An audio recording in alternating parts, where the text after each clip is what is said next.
आजचे कांद्याचे बाजारभाव नाशिक, पुणे आणि सोलापूर या बाजारांमध्ये सरासरी 600 ते 1200 या दरम्यान आहेत. केवळ कांद्याचेच नव्हे, तर इतर सर्व भाजीपाल्यांचे दरही सध्या डाऊन असलेले पाहायला मिळत आहेत आणि कांदा उत्पादक शेतकऱ्यांसोबतच अनेक भाजीपाला उत्पादक शेतकरी आहे. मग ते टोमॅटो असेल, आणखी द्राक्ष उत्पादक असतील किंवा आणखी शेतकरी असतील, टरबूज, खरबूज असतील. या सगळ्यांचं म्हणणं आहे की भाव पडलेले आहेत. दुसऱ्या बाजूला आज सकाळपासूनच काही वर्तमानपत्रांनी आणि काही माध्यमांनी अतिशय गाजावाजा करून एक मोठमोठ्या हेडिंगमध्ये बातम्या द्यायला सुरुवात केली आहे. मागच्या 11 महिन्यात महागाई वाढलेली आहे. महागाई वाढली, महागाई वाढली, खूप महागाई वाढली. अन्नधान्यामुळे महागाई वाढली, भाजीपाल्यामुळे महागाई वाढली. त्या सगळ्यांना एकच प्रश्न आहे, महागाई वाढली म्हणतात, मग कांद्याचे बाजारभाव मागच्या 11 महिन्यामध्ये घसरले कसे काय? 40% घसरण कशी आहे? शेतकऱ्याला त्याचा उत्पादन खर्चही कसा निघू शकत नाही? या सगळ्यांची माहिती, महागाई निर्देशांक काय आहे? खरंच महागाई वाढली आहे का? खरंच कांद्याच्या बाजारभावामुळे महागाई वाढली आहे का? खरंच कांदा महागला म्हणून गृहिणींचं बजेट बिघडलं असे जे दैनिक, लोकांच्या मताचे म्हणणारे जे दैनिक, जे असे अफवा पसरवतात, व्यापाऱ्यांचे दैनिक, त्या अफवांची खरीच परिस्थिती काय आहे, खरं वास्तव काय आहे, हे सगळं आपण या व्हिडिओमध्ये समजून घेणार आहोत. अतिशय महत्त्वाचा व्हिडिओ आहे, त्यामुळे व्हिडिओ शेवटपर्यंत पहा. नमस्कार, ॲग्रो शिवारमध्ये आपल्या सर्वांचं स्वागत आहे. आज आहे 17 मार्च 2026 आणि वार आहे मंगळवार. सकाळी काही वर्तमानपत्रांनी महागाई वाढली मागच्या 11 महिन्यांच्या तुलनेत असं दिलेलं आहे. रिझर्व्ह बँकेनं यावर्षी महागाईचं एक उद्दिष्ट ठेवलेलं होतं. ते किती? तर महागाई निर्देशांक हा 4 पूर्णांक असायला पाहिजे, 4च्या खाली असायला पाहिजे. प्रत्यक्ष काल गव्हर्नमेंटनं, केंद्र सरकारनं जी आकडेवारी जाहीर केली त्यानुसार तो आहे 2.13. मात्र अनेक वर्तमानपत्रांनी आणि त्यांनी त्याचं कंपॅरिझन केलं मागच्या कुठल्या तरी आकड्यांचं, त्याच्यामध्ये दिशाभूल केली आणि मोठमोठे हेडिंग दिली आणि आता दिवसभर वेगवेगळ्या चॅनलवर महागाई वाढली, महागाई वाढली.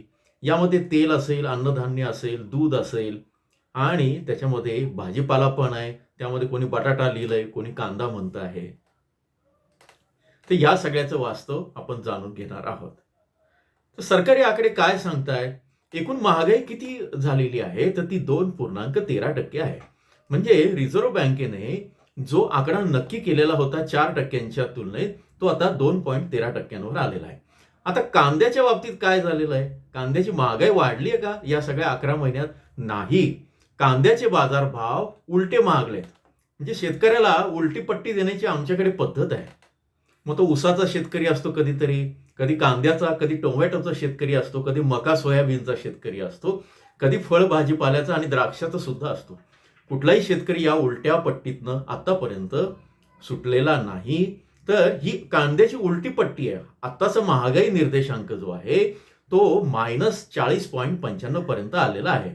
थोडक्यात कांद्याच्या बाजारभावाचा विचार करता महागाई निर्देशांक हा वाढलेला नाहीये, तर तो अगदी वर्षभराचा आणि त्याच्या मागच्या वर्षाच्या तळाशी गेलेला आहे, उलटा झालेला आहे. आता असं करू नये.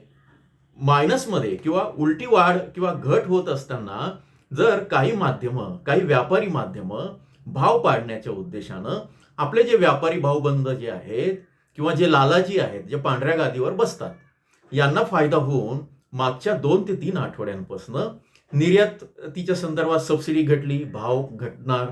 त्याच्यानंतर युद्ध झालं, भाव घटणार. अशा वेगवेगळ्या माध्यमातून कांदा खूप आहे, भाव घटणार. मागच्या 10 वर्षाची निर्यातीचे आकडे देतात, भाव घटणार. हे करून भाव पाडण्याची कारस्थान तर करत नाही ना, असा प्रश्न शेतकऱ्यांना आणि शेतकरी संघटनांना पडलेला आहे. याच्यामध्ये आंदोलनही झाली आहे. तुम्हालाही ह्या सगळ्यांचं वास्तव कळावं आणि आता ते जनरल महागाई वाढली असं सगळं सांगत आहेत. त्याच्यामध्ये भाजीपाल्याला दोष देत आहेत. पूर्वी याच दैनिकांनी कांद्याच्या किमतीमुळे गृहिणींचं बजेट वाढलं किंवा बिघडलं असे हेडिंग दिले होते आणि त्यांना ट्रोलही केलं होतं शेतकऱ्यांनी. पण दुर्दैवानं कोळशाच्या दलालीनं हात काळे झालेले यांचे मालक आणि हे सगळे दैनिक आजही शेतकऱ्यांच्या मुळावर उठलेत का महाराष्ट्राच्या मातीत येऊन? ही दैनिक मराठी नाही आहेत. हे कुठून तरी कधीतरी इथं आले, व्यापारी प्रवृत्तीनं यांनी शेतकऱ्यांना त्यांचे बगलबच्चे फसवतच आहेत. पण ही दैनिक सुद्धा या व्यापाऱ्यांना, या दलालांना फायदा होण्यासाठी मदत करतात की काय, असा प्रश्न आहे. सगळेच व्यापारी वाईट नाहीयेत, सगळेच आडतदार वाईट नसतात. काही मराठी माणसं सुद्धा असतात आणि ते चांगला व्यवहार करतात. तर आपण पुढचा विषय घेऊया. कांद्याची महागाई ही -64 ते -40 किंवा -41 वर आलेली आहे. म्हणजे कांद्याचे बाजार भाव आहे ते या सगळ्या याच्यातनं घटलेले आहे. थोडक्यात जर कांद्याचे बाजारभाव वाढले असते तर 1% +1% +2% वाढले असते, पण इथं उलटे आहे. जर -40 पर्यंत कांद्याचे बाजारभाव जेव्हा जातात शेतकरी बांधवांनो, त्यावेळेस तुमचा खर्च जो असतो तो 50,000वरनं 60,000 70,000 असा झालेला असतो आणि तुमच्या पदरामध्ये मात्र उलटे बाजारभाव पडत असतात. तुम्ही तर मागच्या आठवड्यात सांगितलं होतं की कांद्याचे बाजारभाव वाढणार आहे, त्याचं विश्लेषण करत असतो असं तुम्ही म्हणतात आणि आता हे काय सांगत आहात, असं जर तुम्ही प्रश्न जर तुम्हाला पडत असेल तर होय, आम्ही त्या आठवड्याच्या आधारावर पुढच्या याच्यामध्ये काय आहे ते सांगतो. पण आता मात्र वेळ आलेली आहे की या सगळ्या जे घटक आहेत, जे शेतकऱ्यांच्या विरोधी आहेत, त्यांना कुठेतरी त्यांच्या विरोधात जाणीव जागृती करणं आणि शेतकऱ्यांना डेटा सक्षम करणं, माहिती सक्षम करणं. त्यामुळे हा व्हिडिओ हा विशेष करत आहोत. आता थोडक्यात काय झालं, कांद्याचे दर वाढले नाही तर घसरलं हे माहिती आहे.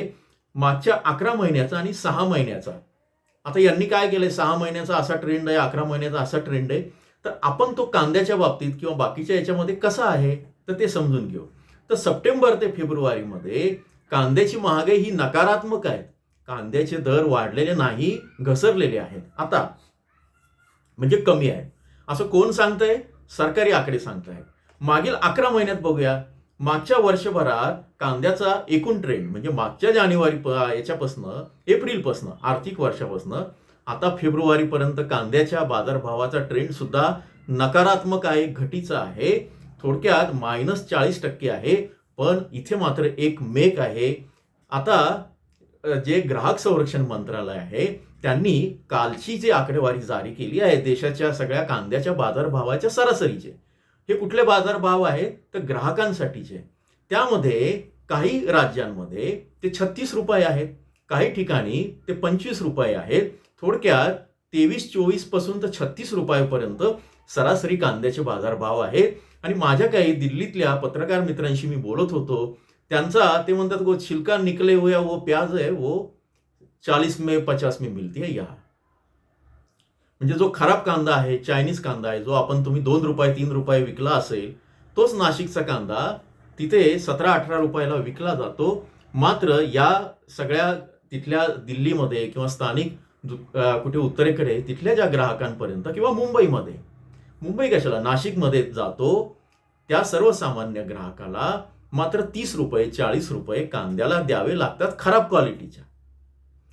आता या सगळ्यातला विरोधाभास तुम्हाला सांगायचं आहे. एका बाजूला ही दैनिक किंवा माध्यमं म्हणतात महागाई वाढली, अन्नधान्याच्या किमती वाढल्या आहेत, तर ते ठीक आहे, तुम्ही ग्राहकांचा डेटा घेतात. मग असं असताना मग शेतकऱ्याच्या पण किमती वाढायला पाहिजे होत्या. आज शेतकरी स्कॉर्पिओमधनं फिरायला पाहिजे होता आमचा नाशिकचा कांदा उत्पादक. नाही काही तर निदान गेला बाजार एखादी बॅटरीवरची मोटरसायकल तर त्यांनी घ्यायला पाहिजे होती. पण तसं झालेलं नाहीये. शेतकऱ्याच्या किमती उलट्या वाढत आहेत, ग्राहकांच्या किमती मात्र सुलट्या वाढत आहेत. म्हणजे ग्राहक आणि शेतकऱ्यांच्या किमतीत तब्बल शेतकऱ्यांचा -40, ग्राहकांच्या +40 आणि मध्ये हा जो गॅप आहे, हा मलिदा कोण मारतो आहे असा प्रश्न आम्ही वारंवार उपस्थित करतो. ही सगळी माहिती तुमच्यापर्यंत पोहोचवत असतो तुमच्या जागृतीसाठी. तर आता एकूण काय निष्कर्ष काय आहे? कांदा महाग झाला, हे माध्यमांची ओरड ही चुकीची आहे. ग्राहकांची ओरड मात्र बरोबर आहे. कांदा स्वस्त आहे.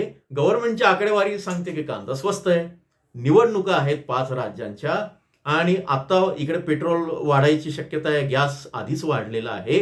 या सगळ्या याच्यामध्ये युद्धाची स्थिती आहे, प्रचंड अफवा पसरत आहेत. यामध्ये सरकारला सुद्धा या सगळ्या बाजूंनी काय कुठे गोंधळाची स्थिती आहे काय याचं सगळंच आता आकलनाच्या पलीकडचं चित्र आहे. अशा स्थितीमध्ये प्रत्येक सरकारला असं वाटेल की महागाई नियंत्रणात असावी आणि ते वेगवेगळे उपाय करतात. आता कांद्याच्या बाबतीत मात्र सरकारचं हे काय म्हणतात यश आहे आणि आपल्या शेतकऱ्यांचं अपयश आहे का, असं म्हणायची वेळ आली आहे. कारण सरकारचे आकडे बरोबर आहे, कांद्याचे बाजारभाव कमी आहेत, बटाट्याचे निगेटिव्ह आहेत, फळभाजीवाल्यांचे त्यातले त्यात बरे आहेत.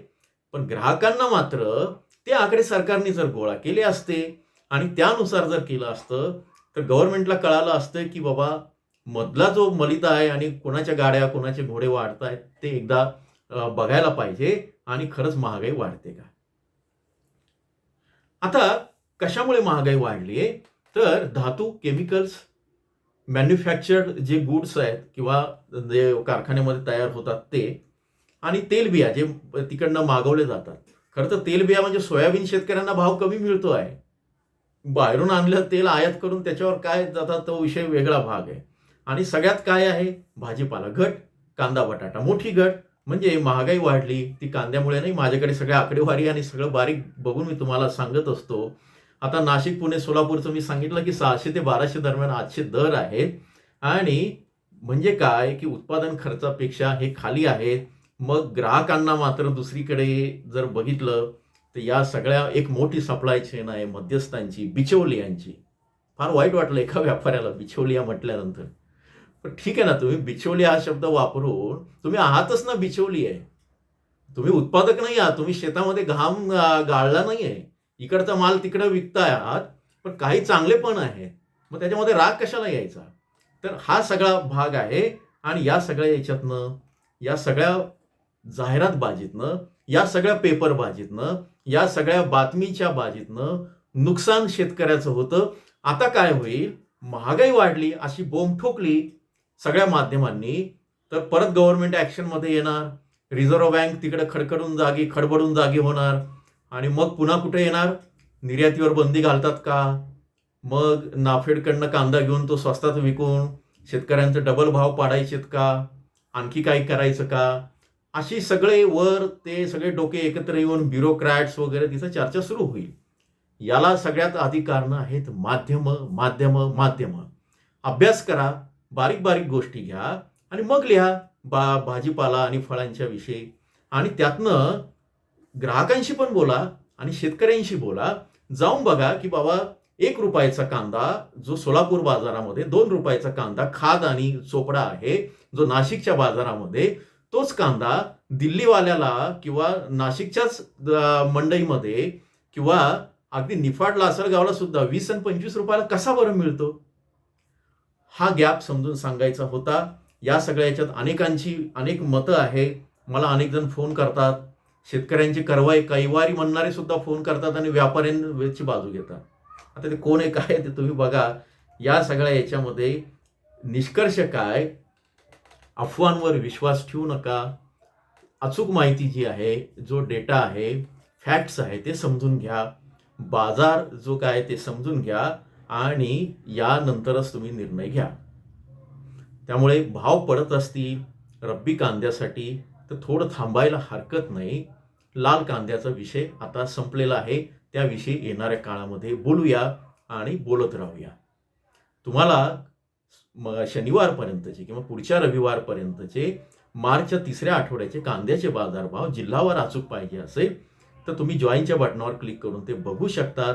आणि आता कांद्याचे बाजारभाव वाढीची स्थिती आहे. मात्र जर कोणी पाडत असेल तर तुम्ही प्रश्न विचारा. आम्ही वाढीची स्थिती हे सांगतो, सावध करतो. आम्हालाही लोक शिव्या देतात, धमक्या देतात, काही फोनही करतात. जे काही हे आहे ते अगदी मंजूळपणे धमक्या देतात, मंजूळ आवाजामध्ये. पण आम्हाला काही त्याचा फरक पडत नाही. शेतकऱ्यांना साक्षर करणं, माहिती सक्षम करणं आणि अचूक योग्य माहिती त्यांच्यापर्यंत पुरवणं हे ॲग्रो शिवारचं पत्रकारितेचं व्रत आहे. आम्ही पत्रकारिता म्हणून करतो, यूट्यूबर म्हणून कुठेतरी कॅमेरा फिरून आणि सांग बाजारभाव असं करून हे करत नाही. अफवांवर विश्वास ठेवू नका. या संदर्भात तुम्हाला काय वाटतं या सगळ्या याच्यात मला जरूर कमेंटमध्ये कळवा. जोडून राहा. धन्यवाद.